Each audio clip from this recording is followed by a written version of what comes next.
In this episode of the Seeking Simplicity podcast, I'm having an amazing conversation with my guest, Kat, as we explore greater the essence of seeking simplicity in life. We're going to unravel what it means to find peace and balance amongst the chaos of modern living.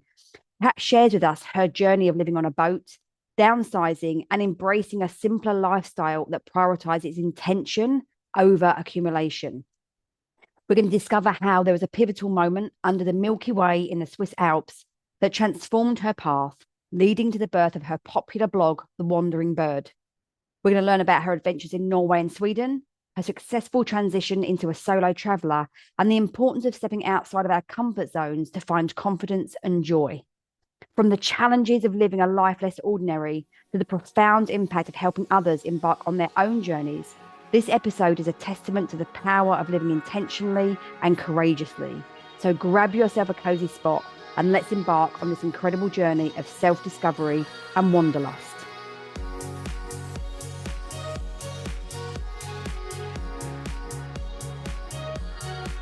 Kat, welcome to the podcast. Thank you for being here. How are you?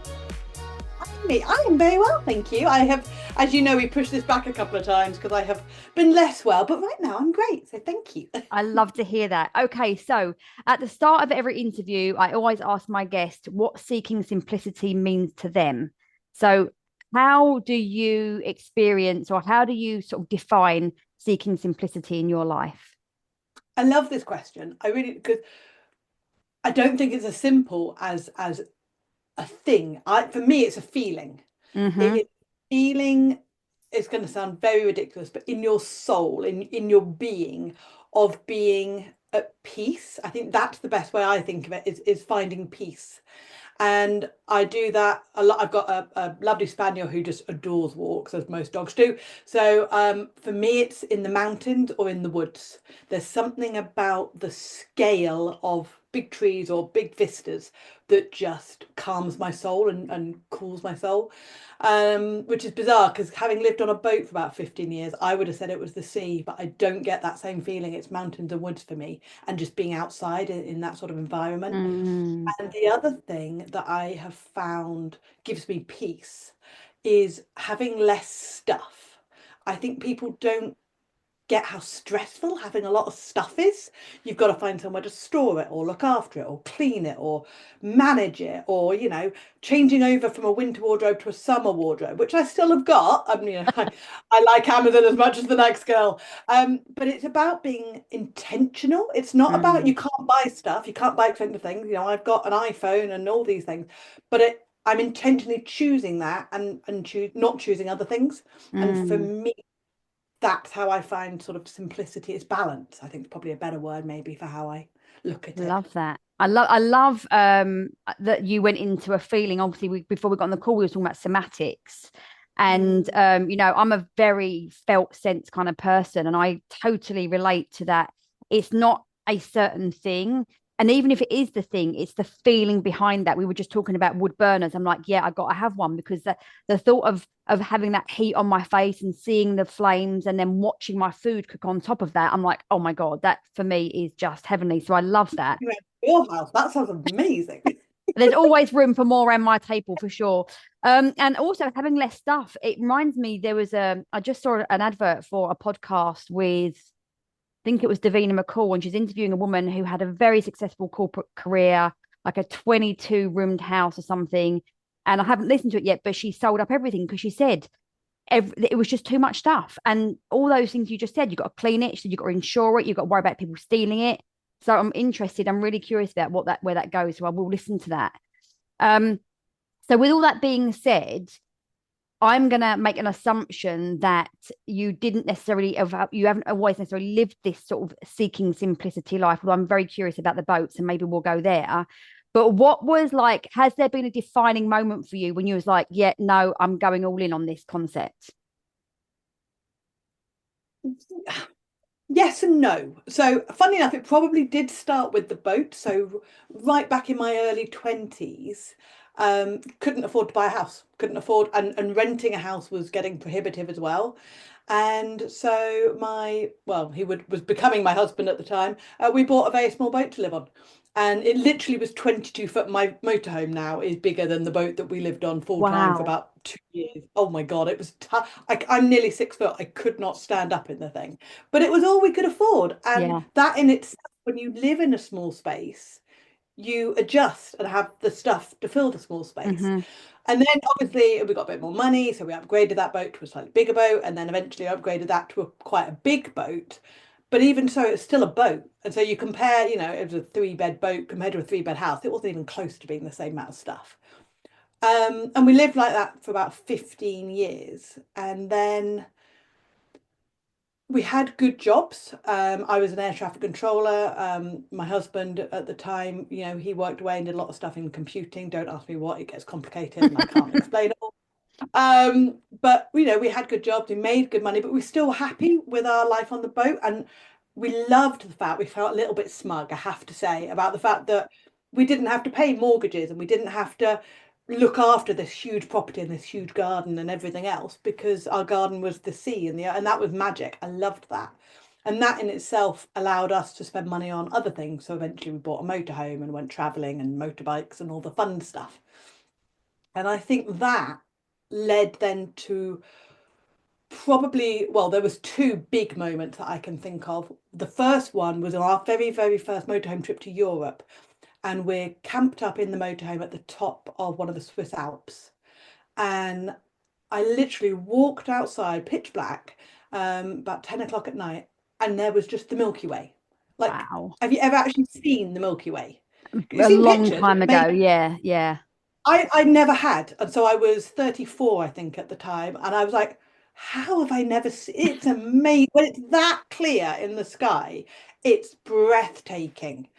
And I was just like, how many more things are there in the world that I have not had the opportunity to see because I've had to be at work or I've had to Mm. do this or raise the kid or whatever.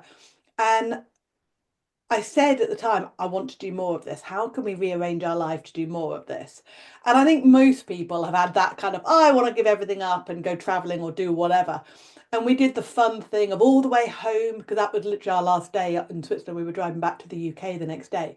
So all the way home, we sort of analysed our life, and it turned out it was basically my job as an air traffic controller. They tend to like you being in the ops room rather than sort of remote working and things. It's one of those I jobs can you really got to understand be on that. site to do. Yeah.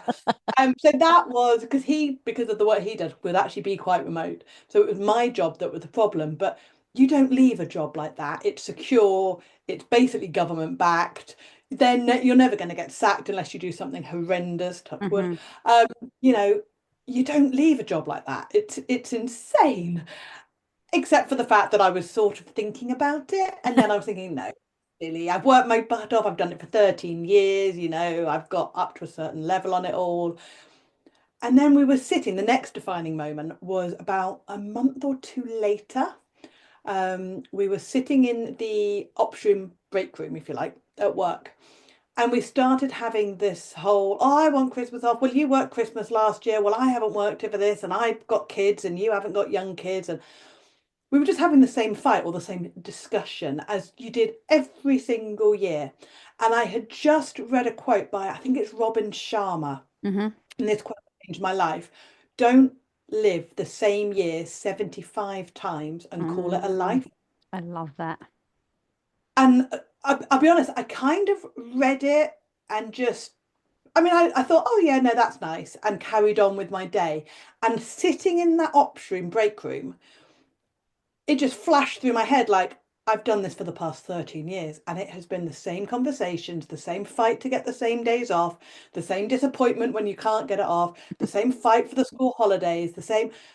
And although you might do different things or go to different places, it's the same cycle. And Hmm. most people have that cycle, absolutely they do. But I suddenly thought, I don't want to do this anymore. I certainly don't want to do it for the next 20 years until retirement. Which made all the conversations that we'd had previously about perhaps leaving my work, downsizing our life to live off his wage for a while till I found something else I wanted to do. All of that sort of came up, and I just decided there and then I was done. I was going to figure out how I was going to leave my job and go traveling, which I Wow. did.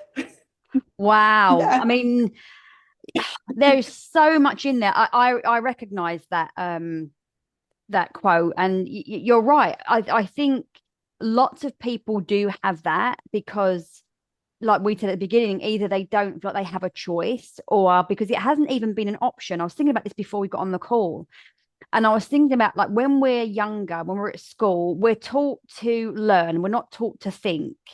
And we get asked all the time as kids, oh, what do you want to be when you grow up? Like, not what do you want to do? Where do you want to go? What would be like your dream? Like, what do you want to be, as if being something, as in a firefighter or a nurse, or like that's the be all and end all. That's what we're here to do. Um, and I don't know if it's just because it's the area that I'm in now, but I'm certainly seeing a lot of people doing similar things to you, like going off grid, buying homesteads, all the things, because they want to break themselves out of that incessant mundane cycle, and actually dive into something else. So, just for the listeners' pleasure, I will tell them how I found you. So my husband and I have messed around between. We started off with a tent, but very quickly became not a tent kind of person. And then we bought what did we buy next? I think then we bought a caravan, and we had that for a year. And then I got bored of it being in the same place because I didn't want to tow it. And then we bought a little VW, but it was too small. Like you say, my husband's like over 6 foot and he couldn't stand up, and it was all too squishy for me. We went back to a tent. And then so I think this was towards it, maybe like autumn time last year. And me and my husband had just got our tent up. And then all these motorhomes started coming in. We thought we'd have the whole camping site to ourselves because of the time. I think it was like October. And then all these camper vans started It was coming. September, yeah. Yeah, right. And so the guy had said to us, who put us on our pitch, oh, there's a woman coming, and she's got like 10 motorhomes that are coming with her, and they're all going on this little trip to Europe or something. And I was like, what? And then I don't know, we overheard you talking. Oh, you might have actually spoken to my husband. And I think at that moment, as you all rocked up and you all just opened your doors, got your chair out and got a glass of wine or a cup of coffee, and me and Gary are still trying to put the pegs in, I'm like, okay, I can't do this anymore. And I was so curious about what you told my husband, or maybe we'd overheard you. I can't remember now, but I just started to stalk you on Facebook, like literally there and then. And I hadn't even at that point decided to restart a podcast. And when I did, I thought, what better? Because you're actually my first guest. So what better way than, going to the lady who inspired me to go, sod it, let's just go buy another, because we have actually now bought another camper van, which I'm now doing up. She'll have her own Instagram page, so I'll let you know when that's done.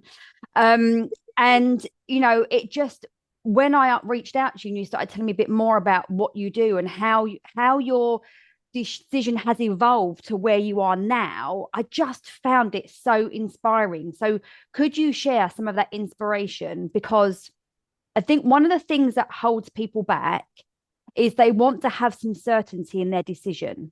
And they want to feel like, okay, well, year one's going to be this and year two is going to be this. And the assumption that I'm making is you let it be sort of quite an organic evolution, and you kind of just let things grow. So could you tell people, what that looked like and what you're doing now? Yeah, absolutely, I can. The funny thing about all of that is that I am not an evolution, let it be kind of person. I am a planner. How do we make this happen? Let's go. The thing that happened when I started this is I had no intention of starting a blog, and certainly not a business and everything else. It happened in baby steps. And I think the thing that holds people back a lot now, exactly like you say, is they don't know what's going to happen in the future. And there's a couple of sides to that. The first thing is none of us know what's going to happen in the future. I know people who have literally worked till their retirement day and have got really ill, or perhaps even worse, a year or two afterwards. Yeah. You don't always have the retirement time that you hope that you will have after you've worked so hard your whole life. But then it's very easy to say, well, leave work early. I know not everybody can do that. Nobody can afford to that. I am so appreciative of the privilege that I was able to do that. And we were able to downsize. And my husband had a steady job that could be done from pretty much anywhere. So it gave me the freedom to leave my job and then figure out what I wanted to do next, because I never left work with the intention of never working again. And that's still the case. I still say that now. You Hmm. know, I have my own business, and I'm so thankful for the fact that it's been fairly successful. But that might change in a couple of years, and I might go back and get a proper job. Who knows? And that's something that definitely over the part. Well, I left work in 2018, so what's that, 7 years? Hmm. I have so much more willing to just see what the world throws at me, or what, fate or whatever you call it might throw in my path. I've also got a lot more open to other suggestions that I'd never thought of. Hmm. Stupidly. So literally 3 months ago, somebody recommended somebody that I should follow on Instagram. I followed them on Instagram. I loved the kind of thing they were saying. It's all about blogging and business and stuff. A month after that, she announced a mastermind. I joined her blogging group. Tomorrow I'm going to Vienna. Like, Woo! literally, totally spur of the moment thing that I wouldn't have done 7 years ago. Yeah. And I'm much more open to those sorts of things being thrown up and saying yes a lot more, whereas perhaps I didn't so Mm. much, and changing my course. So just to give you a sort of rundown on how it started. So I only meant to be off work for a year. And I initially asked for a year sabbatical from Nats, where I used to work, and they were just messing me around. They wouldn't ever commit to when I could start it, if I could have a whole year, if it would only be a few months, all this stuff. So in the end, I was just like, stuff it. I'm just gonna quit. Got about 4 letters afterwards going, please come back, please come back. Like, no, I'm not. But actually, in my brain, I was like, well, I might just travel for a few months and then, go back or do something else, or go back to work something else. The problem is, this goes to shows you what my brain's like. 2 months, it sounds idyllic, doesn't it? Let's quit your job and go traveling. 2 months in, I was bored, Hmm. out of my brain. I needed more than just, where should we go today? And not only that, the pressure of trying to make the most of this incredible opportunity that I'd been given, of having Mm. that freedom.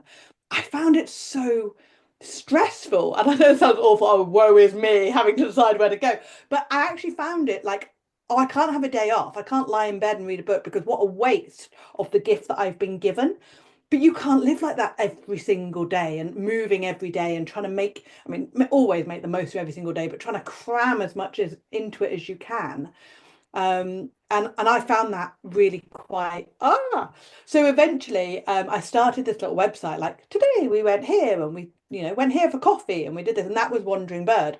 And it was just literally like a daily blog of what we were doing, and it just became huge and very popular and great. And I didn't even realize for about a year that you could monetize these things. Like, it was so far outside my realm of experience. I didn't even know you could put adverts on a website and get some money from it.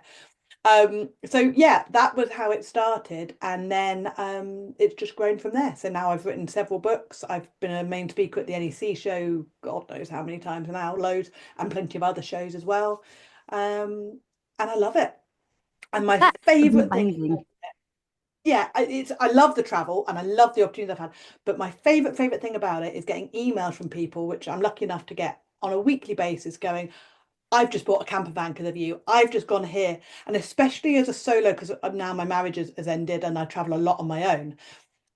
As a solo woman, that was terrifying. Absolutely Mm. terrifying. And the number of solo women who either their partner has passed away, or their marriage has broken down, or their partner doesn't even want to come, or they don't have a partner, and they're just like, ah. And they've found the confidence through watching me do it to go and have their own adventures. And that for me just fills up my soul. I love it. That is just, there are so many things that I love in there. And so I'm going to just, if I can, just share a couple of, just throw back at you a couple of things I love the most. I loved how you said the excuse me, the pressure of making the most of every day. Because, as you know, the other side of my business is sort of high performance coaching. And there's kind of like a belief that high performance coaching is about doing more and having more and achieving more, and it never sat well with me. I wanted people to live more and to be more themselves and to do more of the things that made them happy. And it's, surprisingly enough, that has been harder to sell than make more money. right? Which is bizarre because why do people want to make more money? Because they want more, because they want to feel more things. But anyway, that's by the by. And it's interesting because I have a conversation regularly with my friend about the sort of conditioned response we have. A lot of women my sort of age, where we feel like we have to be busy all the time, and that if God forbid, we're reading a book in the afternoon. I mean, my mum's 82 and she says, "Oh no, I don't have time to read." And I'm like, "Mum, you've got like literally all day." And she keeps herself busy, which is great. But what an archaic thing that it's almost like we have to deserve joy. And yet you're flipping it over, talking about this pressure to make the most of every day, because otherwise you're squandering this gift that you've been given, even though you and your husband were courageous enough to make that happen and step out of the comfort zone. So kudos to you for doing that. Um, the other thing that I want to speak to, because I used to do a lot of coaching with small business owners, and this incessant noise in our head about having to do it all and having to know exactly what we're doing and having to have your 5-year plan. And you're sitting here as living, breathing proof that some things just happen if you just keep following your joy. And and you follow, my friend calls them nudges. She's actually just started calling, nudges and beanies, she calls them. But just following that little trail of, oh, like, what if, or I could be curious about this, or so, and look where you are. So you said Wandering Bird was how the blog started, is that correct? It was like a website, Yeah. and so can you also tell people, you've said about your business being successful, so I'm guessing you monetized your blog and you've written the books, you've done speaking, but you also tell people how you help people with their own trips more specifically, because Gary and I are looking at doing the NC 500 this year. So I have looked at your website. So can you just tell people another branch that you reached out to start doing? Yeah, so I mean, I have a couple of ways that I would help people, for example, do the NC 500. So I have created some in-depth planners, like road trip planners, and they've got points along the route and things that you can do. It's one of the, again, this when you come at that as somebody who's got a week off work or 2 weeks off work, you want to know exactly where you're going to stop and exactly how far you're going to drive and what road you're going to take. And in my planners, I try and explain, look, all of these points are here, all these places are here, but you cannot physically do all of that in a week or two Mm-hmm, weeks. mm-hmm, So what you then have to do, exactly like you said at the beginning, over we're not taught to think, is okay, so what of those things are really important? People find planning a road trip so stressful. And I'm actually doing a workshop on it in a couple of weeks because it's one of the things that causes so many fights between couples or just anxiety if you're doing it on your own, because you're like, well, we've got to cram all this stuff in. And don't get me wrong, I used to be the same. It's such a common, not an error, but a common way of thinking. And actually, if you just pick a few points, like a few key, like I've just come back from 7 weeks doing Sweden and Norway, which was mm-hmm. amazing. If you've never been, you have to go. It's incredible. Okay. Absolutely amazing. And I had two goals that entire trip, 7 weeks, two things I wanted to do. One was to drive up to Nordkapp, which is right at the very top of Norway. And then the other one was see the Northern Lights over the van. And actually, because we all saw the Northern Lights over the whole of the UK earlier in the year, done number one before I'd even set up. I was like, fine, I have one goal. So yeah, that is something that I try and get people to understand, is that you will have so much more fun on your adventures if you leave a bit of room for curiosity or exploration, or even just it's raining and cold outside, so I'm gonna sit in here and read a book or whatever. People are like, I can't do that on my holiday. But that's part of the relaxing and the change of scenery and everything. But I've literally just in the last few months started up my membership group, Mm-hmm, which the people that, or some of the people that you saw me with at the campsite in September. And we have loads of things that, but one of the biggest things that I help them with is planning their road trips. So it's one of my superpowers that I never even knew I had, was finding cool places to visit or helping people pick the routes or where they're going to stay and all this stuff. So we do that in the membership. So they can literally come on one of the live calls and I can help them sort out their itinerary. And then we started doing some of these live trips where I'm sort of taking them across to Europe so that they can build their confidence and stuff. And that's what a lot of this is. It's confidence. mm. That's one of those things that's easy to talk about, but not so easy to gain. Uh, Absolutely. Because yeah, it's like, confidence is relying on you having the courage to step out in the first place and do those new things. And, we've talked about how you've gone from somebody who sort of maybe planned and was quite meticulous and had that sort of that human need for certainty. You've kind of almost gone the other way and like allowed yourself to be a little bit more sort of guided, perhaps, using that passion as that guiding force. So and I'm obviously a little bit curious. So we've talked a lot about like what the simplicity means to you. Are there some sort of like things, because going back to what you said about feeling, and I sometimes feel like people can become quite disconnected from how something in particular can make you feel. So talking about these people that you work with that are planning a trip, they're planning a trip because they probably want to feel excitement and they want to have the buzz of seeing new places, or like, the sunset over the lock, or, whatever it is. And one of my big pieces of work is really trying to get people to tap into that somatic experience, like what's going on in your body. Because if we can define that, then we can ask ourselves, like you said, or I think you gave a lovely question, you and your husband. I love this. How can we rearrange our life to do more of this? I love that question. I'm going to put that question in my journal tonight. But I always ask myself, when I was sort of coming out of the grief stage with my dad, and I was just literally just re-entering life, and I was asking myself, what can I do that's going to make me feel a little bit better today? What's something that might bring me a little bit of joy? And so for me, I don't know, making sourdough is something that really feels simple because it's rustic, it's earthy, it's grounding. So have you got any sort of thing that you like to do, or that you recognize creates these feelings inside of yourself? And what would those feelings be that you like? That's a brilliant question. And I think most people would probably say the feelings will change based on what they're doing. And I think Mm-hmm. that's the same for myself. So it's fascinating. My marriage ended, oh crikey, 3 years ago now, although we're still coming out of the divorce phase at the moment because we had a year or two of just thinking it all through. But at the time, I'd never driven our motorhome. So I've had three motorhomes. The first one we only had for a very short period of time. My husband drove it because I wasn't quite confident enough to drive it. The next one was over 3.5 tons, so my license didn't allow me to drive it anyway. And I meant to do my C1, and then we ended up selling that motorhome to get a smaller one. And then that one, we just fell into pink and blue jobs of he drove, I navigated and planned and did all that kind of stuff.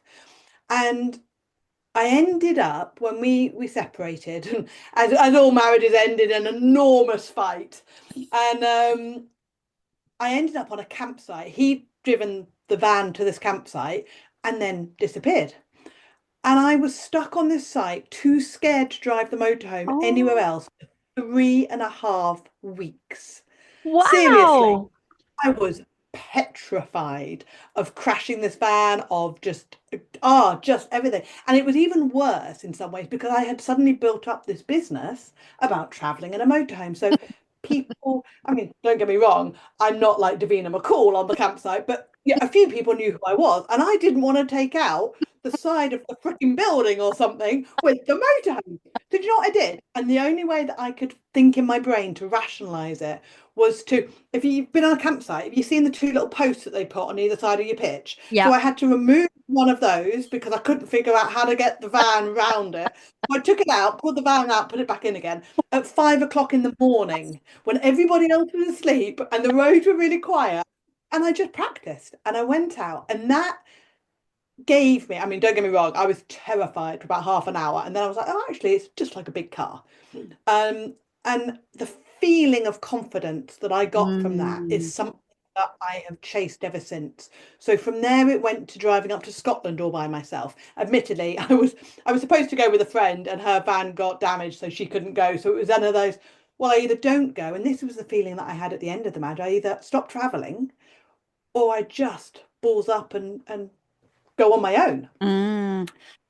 That feeling of confidence is something that has grown so much over the past 3 years. And I'm not one of these sort of burn your bra, women can do everything, we don't need men kind of people. I've got a new partner, and I'm very happy, and my life has changed in ways that I wouldn't ever consider. Like I'm in a house right now, whereas 3 years ago I lived in my van for 3 years. But I am so passionate about building that confidence and that feeling inside yourself that you Mm. are and you are strong and you're so much stronger than you think you are, but we don't always give ourselves the space to prove it to ourselves. And we Mm. don't always give ourselves the challenges to. My daughter is in university at the moment, she's studying law, Wow. and I know, yeah, I'm so proud of her, but she has been given the opportunity to go and do a semester swap in America. So Wow. she's going to go semester in America, in an American college, and obviously somebody from there is coming over here. She flies out in 3 days. She's absolutely petrified, but she's doing it. And I am so, so proud of her because it doesn't really matter how it goes. The fact that she's going to get on a plane, go to a foreign country, go to a foreign school system on her own. I'm not going with her. Her Mm. dad's not going with her. She's literally going on her own. She'll be met at the other side by somebody from the college, and she's just going to do it. But how many people saw that advertised in her uni and went, "Oh, that's too scary, I can't do that." And I think one thing that we don't do very often as humans is say yes enough, Mm. even if it's terrifying. And I think that opened the world up to these feelings of confidence and excitement and possibility that we perhaps don't always get otherwise. I love So I that. feel like I've done quite a lot then. I feel like I need to get my hanky out and like start giving you a standing ovation. But Oh, no, bless you. it's so true. And do you know what's really serendipitous? And you're doing some the somatic stuff, and you'll hear me talking a lot about synchronicities. And in the free book club, we're coming towards a tail end of reading a book called The 10 Human Drives, which are the 10 human drives that make us feel alive. And you've just given me like three or four of those just in your conversation piece there. And you mentioned about, we don't give ourselves the challenge, and you also talked about earlier on, you talked about how it just feeds your soul when you get this email from someone saying, look, I did this for myself.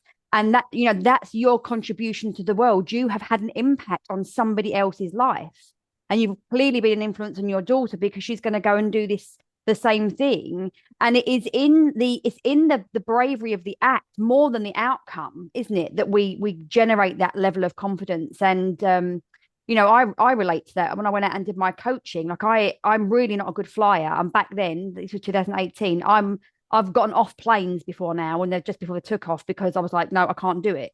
And I flew all the way to Arizona to do my coaching certification.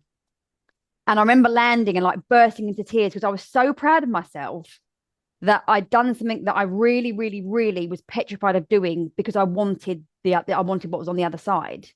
And so, I hope that somewhere along the conversation today, somebody has been able to say, okay, I can be bold and I can take on the challenge. And I don't need to know exactly how it's going to turn out, because, Kat's a good example of trusting a process. But also, I don't know who this was. It might have been Stephen Bartlett on a podcast. I can't remember now. But he said there are two types of decisions. There's like the A decisions and the B decisions.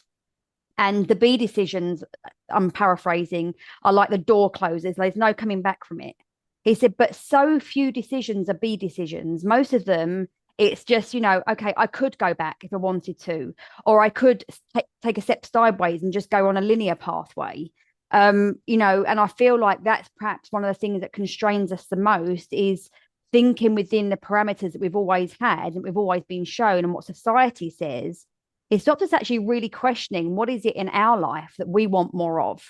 And if we want more freedom, using your question, how do we rearrange our life to create more of that? And for some people, it might be the 4 weekly trips or the 2 week trip. But also from my perspective, I'd be saying to my clients, but what about on the everyday? How can you give yourself that in the everyday? And I think as a business owner, I mean, God, you're putting yourself under challenge every day, whether you like it or not, I think. um, and it's like, get confident or die. That's basically the answer to running a small business. So I think that's amazing. And I'm going to just ask you one last question. Is there an idea that you would be working towards now, or what is something you would like to happen next in an ideal world? That is a really good question. I am still a work in progress in myself and in my business. And I think the biggest thing that I'm working towards at the moment is better balance. So as you just alluded to, running your own business is hard work. And it's not just a case of plugging in a Zoom call and having a podcast. It's all of the emails and the marketing and the social media and the YouTube videos and the billion and one other things that I didn't even think. You just don't see the behind the scenes of it all Yeah. until sort of you're in it. And I think it's like anything, if I'd known that that would be sort of the mountains and the things that I've had to either climb or go round or whatever, if you look at it as a big picture, I'd be like, it's too overwhelming. And thankfully, I didn't know all that was coming down the road. So I think, yeah, definitely balanced, because I probably work way too much. And again, the problem with having your own business, you know, to be very clear, I'm so grateful that it has been as successful as it has. But you feel guilty every time you take a day off. Every time you do, and you know, I'm one of my favorite books came out today. I've been waiting for this book to come out for 9 months, and I have been looking at it. It's there on my Kindle, going, really want to read it. Really want to read it. But I can't because it's a Tuesday, and Tuesday is a work day. And I work for myself for a reason. Come on, Catherine. But you know, it's that balance that I'm working on at the moment. So I think for me, that's the biggest thing is you know, taking weekends off or evenings off or days off to read a really good book in a series that I'm reading, so that you know you can feel, I don't know what the word is, more aligned maybe. That's probably a really good way of doing it. Between the biggest thing that I think of when I'm doing stuff now is time versus money. Yeah. And that is a very deliberate choice that we all need to make, that I don't think people spend enough time thinking about. Stupid thing that I now that I have a house again with my partner, one of the conditions I had when we got a house, because his kids live with us as well, so it's a 3-bed house, is I want a cleaner. Because for the 2 hours a week that it would take me to clean the house, I can do so much more productive stuff on my business. And that was one of the choices, is time versus money. I could outsource a part of my business to do that, but I rather do that and then outsource something like the cleaning. Now my mum thinks I'm ridiculous because I'm home all the time, or you know, when I'm home all the time. Why aren't you cleaning it yourself? And she cannot fathom the waste, in her words, of money it is to have a cleaner when I'm here and I could do it myself. But that's my choice. It's time versus money. Yes. And I think people either are guilted into not doing that, and guilted in, especially women, we're so bad for this. You know, my mum, if you make a lasagna and use a sauce out of a can or a thing, oh, you gotta make it from scratch. I said, I do not have to make it from scratch. Tesco have done it. It's this mindset. And I knew a long time ago that I am not the kind of person that is particularly bothered by having an amazing house. I like having a nice car, which I don't at the moment, but you know, that's something I want to work towards, is having a nice car again. But the big house and the thing is not something that's important to me, but it is to other people. That's amazing. But then they have to realize that to have that, they have to perhaps give up expensive holidays, or the ability to leave work 5 years early, or everything's a choice and everything's a trade-off. And it's intentional about that trade-off, I think, is something that I'm still working towards and hope to continue working towards.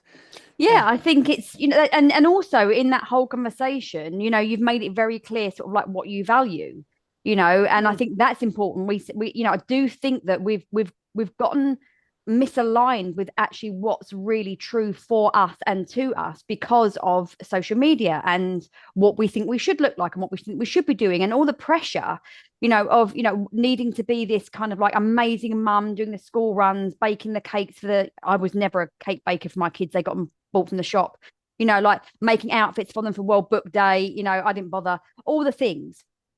And also, as we mature, if you want to use that word, you know, we go from our maiden to our wild woman to our wise woman.